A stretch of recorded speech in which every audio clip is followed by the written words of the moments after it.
दोस्तों नमस्कार। कल यानी कि 12 तारीख को सुप्रीम कोर्ट में बैंकर्स की एक ऐतिहासिक विजय हुई है। जी हाँ, ऐतिहासिक विजय। हालांकि अभी कोर्ट ने अपना कोई फाइनल निर्णय नहीं दिया है, लेकिन जो अंतरिम डायरेक्शंस दिए हैं रिस्पोंडेंट को, उसमें ही निर्णय बिल्कुल साफ दिखाई दे रहा है। जी हाँ, जैसा कि पिछले अपने वीडियो में मैंने आपको बताया था कि गवर्नमेंट ऑफ इंडिया डीएफएस की तरफ से उसके अंडर सेक्रेटरी महोदय ने एक 7 पन्ने का डीएफएस की तरफ से एक वो दिया था एफिडेविट कि साहब हम आरआरबी में यानी कि ग्रामीण बैंक में, रीजनल रूरल बैंक्स में 1 नवंबर 93 से पेंशन करने को तैयार हैं, पेंशन देने को तैयार हैं। 1 नवंबर 93 से ही हम कंप्यूटर इंक्रीमेंट देने को तैयार हैं। हाँ साहब, स्थिति थोड़ी सी जो है बैंकों की, आरआरबीज़ की बहुत ज़्यादा स्ट्रांग नहीं है, इसलिए हमको कुछ इंस्टॉलमेंट में देने की अनुमति दी जाए और वो इंस्टॉलमेंट भी हम पूरा कर देंगे मार्च 25 के अंदर। ये उन्होंने अपना एफिडेविट लगाया था ऑनलाइन 9 तारीख को। भाई साहब 12 तारीख को सुनवाई हुई। तो जो हमारी एप्लीकेशन थी, मेरा मतलब रिटायरीज़ की एप्लीकेशन थी, आवेदन था, जो प्रेयर थी कोर्ट से कि साहब हमको ये करा दिया जाए, वो बात जब उन्होंने मान ली, भाई साहब जब मान ली तो उसको करके दिखाएं। तो कोर्ट ने उनसे सीधे कहा, नहीं कहा से पहले मैं आपको एक चीज़ और बता दूं भाई साहब, सुबह से हम सब लोग टेंशन में थे कि कोर्ट नंबर 6 में, सुप्रीम कोर्ट की कोर्ट नंबर 6 में 47वें नंबर पे भाई साहब लगा था। तो एकदम से जी धुक धुक कर रहा था कि 47 नंबर तक मामला पहुंचेगा कि नहीं पहुंचेगा।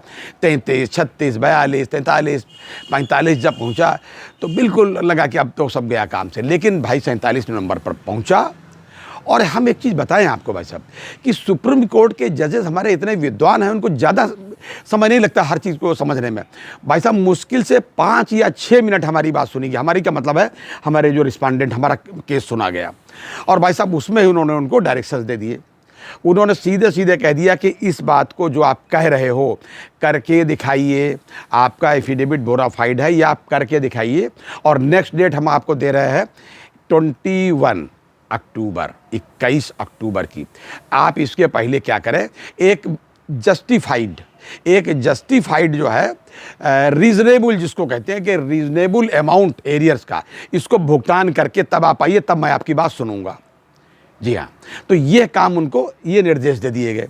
भाई जब अब मैंने जो मांगा वो आप देने को तैयार हैं, लेकिन देने को तैयार हैं, खाली बातों बातों में नहीं। तो यही कोर्ट ने कहा कि साहब करके आई। और दूसरी चीज़ एक और, ये जो 39,288/2012 ये जो मेन मुकदमा हमारा था भाई साहब, मुख्य मुकदमा यही था पेंशन का। इसी के आधार पर पेंशन मिली भी थी हमको 2018 में।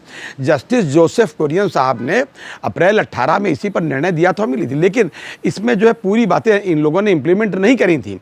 उसी पर तो कंटेम्प्ट पिटीशन थी और इसमें ढेर सारे लोग इंटरविनर भी हो गए। उसमें AIRBOF भी था, राजा रेड्डी भी थे, अरेबिया की भी एसोसिएशन थी, मतलब AIRBOF भी था, सब लोग थे इसमें, BMS भी थी। मैं आपको ये बता दूं, अब श्रेय लेने की ज़्यादा जरूरत नहीं, श्रेय तो आपको मेंबरान देंगे, मेंबर आपको श्रेय दे रहे हैं। श्रेय के लिए होड़ लेने की जरूरत नहीं, जिसने जो काम किया। और एक बात याद दिला दूं भाई साहब कि देश की आज़ादी केवल एक आदमी की वजह से नहीं आई, कि महात्मा गांधी की वजह से आई या भगत सिंह की वजह से आई या चंद्रशेखर आज़ाद की वजह से आई। ये सबका प्रयास जब मिला जुला था तब भारत को आज़ादी मिली थी।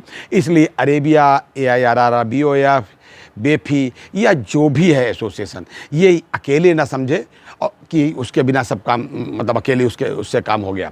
ये सारी यूनियन जब एक साथ मिली, सारा प्रेशर सबका, इसका क्रेडिट सबको भाई साहब जाता है। लेकिन महत्वपूर्ण बात एक चीज़ बता दें, यहाँ तक तो क्रेडिट जाता है। पहले वो लोग जो आरआरबी को द्वितीय दर्जे का नागरिक समझते थे, जी हाँ, ऐसे आते थे प्रवर्तक बंग के लोग आरआरबीज में कि जैसे ईस्ट इंडिया कंपनी के लोग हिंदुस्तान में शासन करने के लिए आए थे। ये बात पुराने ज़माने की मैं आपको बता रहा हूँ, पहले यही होता था भाई साहब। और जब से ये सेटलमेंट्स हमारे लागू होने शुरू हुए, तब जाकर के इनके नज़रिए में कुछ परिवर्तन आया।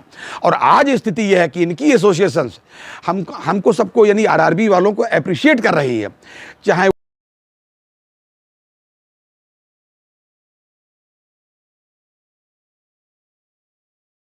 IBRF हो, चाहे AIB पार्क हो या अन्य एसोसिएशंस हो, सबने बड़ी तारीफ की और सबने कहा कि अंदर से तो हम भी शामिल थे, हम भी शामिल थे और हमारी एफिलिएट आरआरबी भी शामिल थी, चाहे उनकी एक को एफिलिएट ना हो। लेकिन चलिए, वो हमारे लिए कह रहे हैं कि हम अंदर से शामिल थे, तो अच्छी बात है इसमें। हम अपने सभी ट्रेड यूनियन लीडर्स को बधाई देते हैं, अपने सभी कामरेड्स को, अपने सभी मेंबरान को, आरआरबी के सभी लोगों को बधाई देते हैं।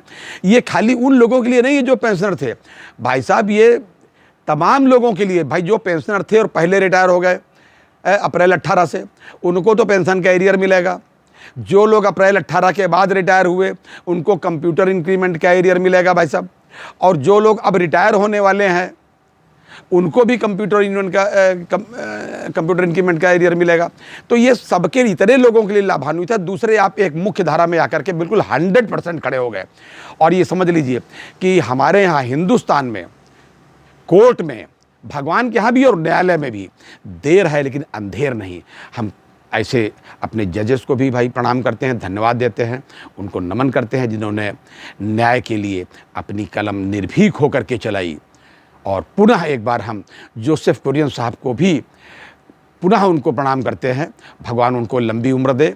और जो हमारा 21 तारीख को फिर से केस लगा है, यानी कि 21 अक्टूबर 2024 को, तो इसमें ऐसा नहीं कि कोर्ट उनके कहने से कह देगा हाँ साहब मार्च 25 तक समय देते हैं। कोर्ट उचित समझेगा मार्च 25 तक का समय देगा। जो उन्होंने मांगा नहीं कोर्ट समझेगा तो जहाँ तक ठीक समझेगा वहाँ तक का समय देगा, वो डेडलाइन देगा कि साहब ये सब करके आप आइए।